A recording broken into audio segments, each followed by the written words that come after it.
প্রশ্ন থাকতে পারে যে আসলে রাতে বিমান কিভাবে ল্যান্ড করে। সাধারণত রাতে উপর থেকে নিচে কিন্তু খুব একটা দেখা যায় না, আর যদি হয় কুয়াশার রাত তবে সেটা কিন্তু হয় আরও কঠিন।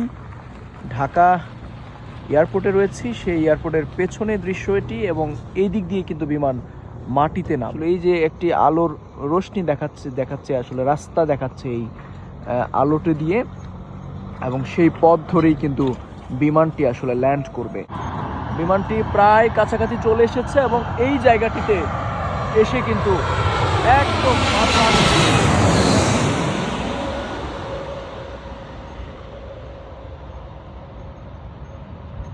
শাহজালাল আন্তর্জাতিক বিমানবন্দরে বিমানটি মাত্রই ল্যান্ড করলো, এবং এভাবেই প্রতিদিন এই হজরত শাহজালাল আন্তর্জাতিক বিমানবন্দরের পেছনের যেই দরজাটি রয়েছে এবং পেছনের ল্যান্ড করার যে জায়গাটি রয়েছে সেখানে আসলেই কিন্তু এমন দৃশ্য প্রতিদিনই দেখা মেলে।